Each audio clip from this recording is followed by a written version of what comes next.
গোপুর video যখনই তোমাদের সাথে শেয়ার করি তোমরা সবাই বলো যে দিদি গোপুকে একটু নতুন রূপে সাজাও। আর জন্মাষ্টমীর জন্য সবাই দেখি গোপুকে অঙ্গরাগ করাচ্ছে, আমিও করে ফেললাম আমার কাঁচা হাতে অঙ্গরাগ। কী করে করলাম সেটাই শেয়ার করবো, চল। ফ্ল্যাশব্যাক। জন্মাষ্টমীর আগের রাতে আমি ভাবলাম যে গোপুকে তো সবাই অঙ্গরাগ করাচ্ছে, সারা সোশ্যাল নেটওয়ার্ক ভরে গেছে, তা আমারও আমার গোপুকে অঙ্গরাগ করানো দরকার। কারণ অনেক ভিডিওতে তোমরা বলো যে দিদি গোপুর মুখে একটুখানি ভালো করে পেইন্ট করে নিও, একটু নতুন করে অঙ্গরাগ করিও। তো কী করে করাবো সেটা নিয়ে অনেক রিসার্চ করে ফাইনালি আমি 12টা নাগাদ বসলাম, রাত 12টা নাগাদ, কারণ ওই বাজারে গেছিলাম বাজার করতে পুজোর। তা এখন আমি ভাবছি যে অঙ্গরাগ করানোর আগে গোপুকে খুব ভালো করে ক্লিন করা দরকার। মানে অনেক বছর হয়ে গেছে, তা এমনি মাখন ঘি এগুলো দিয়ে প্রত্যেকবার স্নান করানো হয়, কিন্তু আমি ভাবলাম এই যে পিতলের জিনিস পরিষ্কার করে এক ধরনের পাউডার কিন্তু পাওয়া যায় মানে বাসনের দোকানে, সেই পাউডার জলে গুলিয়ে যদি পিতলের জিনিসের উপর দেওয়া হয় খুব ভালো শাইন করে। তা আমি সেইভাবে হাতে ভালো করে গুলিয়ে নিয়ে তারপর গোপুর উপর দিয়ে দিয়েছি, আর তারপর আমি দিলাম ঠান্ডা জল, সাথে একটু গঙ্গা জলও মিশালে ভালো হয়, তবে আমার মাথায় ছিল না বলে আর দেওয়া হয়নি। আর আমি ভালো করে মুছে নিচ্ছি, দেখো কত চকচক করছে। এবারে আমি একটা রিমুভার মানে নেল পলিশ যে পেইন্ট রিমুভার আছে ওটা তুলোতে নিয়ে ভালো করে যে আগের পেইন্টিংগুলো ছিল না গোপুর উপর ওগুলো ভালো করে মুছে নেব। আর আমি 3 ধরনের কালার এনেছি, একটা ব্ল্যাক, একটা রেড, একটা হোয়াইট, আর স্কাই ব্লু কালার করবো বলে না আমি উজালাটা নিয়ে নিয়েছি। আর এই স্কাই ব্লু কালারটা দোকানে পাইনি আর খোঁজও করিনি এক্সট্রা দোকানে, ভাবলাম ওটা উজালা দিয়ে হয়ে যাবে। এরপরে আমি চোখটাকে একটা বেস কালার করার জন্য সাদা কালার ইউজ করছি, আর আমি 0 নম্বর তুলি ইউজ করছি।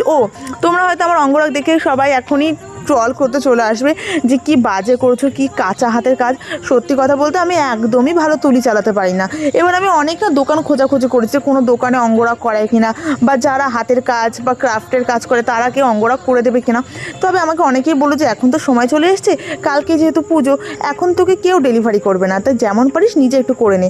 এবার সত্যি কথা বলতে আমি যদি অঙ্গরাগ না করাই না, আগে যেরকম ছিল হালকা হালকা কালিগুলো উঠে গেছে, চোখের মানে কালি, ঠোঁটের লিপস্টিকের দাগ, সেগুলো তো ওইভাবে পুজো দিলে সত্যি ওটা বড্ড বেমানান লাগছে।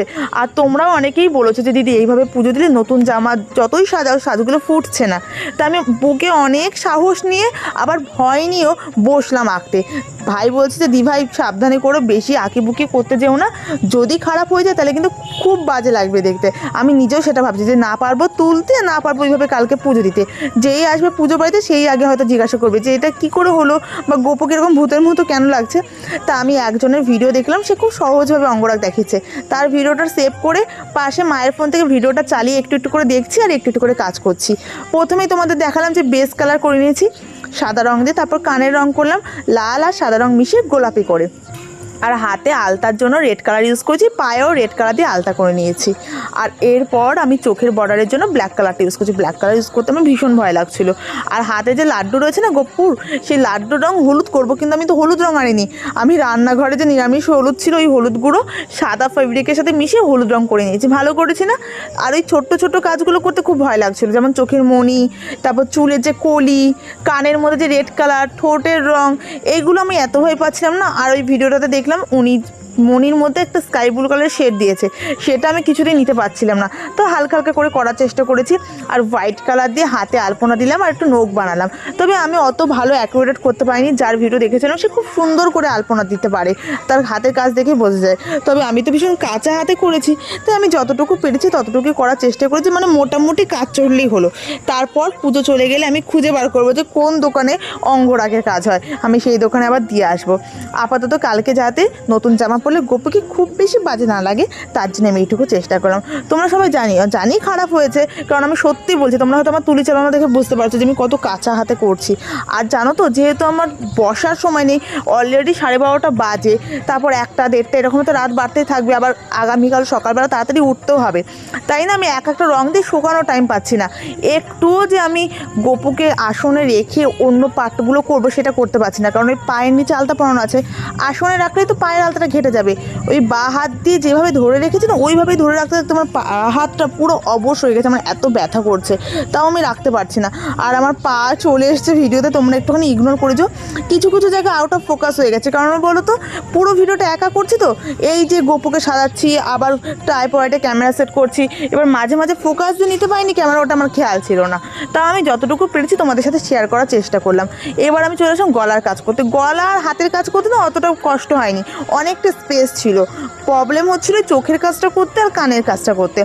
আর ওই চুলের রঙটা করতে আমার অনেকটা সময় লেগেছে, কারণ বড় জায়গায় একটু বড় মোটা তুলি হলে ভালো হয়। আমি একটাই তুলি নিয়েছি 0 নম্বরের, এই জন্য ওই সরু তুলি দিয়ে পুরো মাথাটা ব্ল্যাক কালার দিয়ে কভার করতে অনেকখানি সময় লেগে গেছে। তবে হাতে একটু ফুল এঁকেছি আর একটু ভাবলাম যে এস দিয়ে একটা ডিজাইন মতো করি, তা কিছুই পারছিলাম না, তাই সাদা রঙ দিয়ে এস করেছি আর রেড কালারটা দিয়ে একটু ঝাউ পাতার মতো করে দিয়েছি যাতে হাতটা একটু কভার হয়। আর গলায় ভাবলাম শুধু একটা হাড়ের মতো থাকবে, কেমন লাগবে, তা আগে থেকেই পিতলের ডিজাইনের মধ্যে পা ছিল, তো সেটাকেই আমি রেড আর হোয়াইট দিয়ে একটু কভার আপ করে দিলাম, মানে মোটামুটি কোনো জায়গায় ফাঁকা রাখিনি। তবে ওই যার ভিডিও দেখছিলাম সে আরও সুন্দর করে রাধা লিখেছিল, আমি অত রিস্কই নিই, অত ভালো আমি পারবো না। তো এবার আমি চলে এসেছি কপালে তিলক করার জন্য। তিলক তো করে নিয়েছি, এবার আমি ডট ডট করে চন্দন করে এসেছি। চাইলে গালেও করা যায়, তবে আমি বেশি মাতব্বরি করতে যাইনি, যদি ঘেটে ঘা হয় এই অবধি তাও চালালে চলে যাবে। বেশি মাতব্বরি করতে গেলে যেটুকু আছে সেটুকু হয়তো ঘেটে ঘা হয়ে যাবে। ভিডিওটা থামিয়ে থামিয়ে দেখছি আর একটু একটু করে কাজ করছে। আপাতত আমার কিছু মনে পড়ছে না যে এর থেকেও আরও বেশি কাজ কোথাও করা যায় কিনা, তাই আমি এইটুকু করে স্থগিত করলাম, যদি মনে পড়ে মাঝরাতে উঠে আবার করব। এখানে হচ্ছে আমার অঙ্গরাগের ফাইনাল লুক। সকালবেলা উঠে তোমাদের দেখাচ্ছে, আজকে জন্মাষ্টমী অলরেডি পড়ে গেছে। ভালো লাগলে ভিডিওটা লাইক করো, আর অবশ্যই কমেন্টে মতামত জানিও, একটু বেশি ভালো লাগলে শেয়ার করে দিও। বাকি কাজটা গতকাল রাতে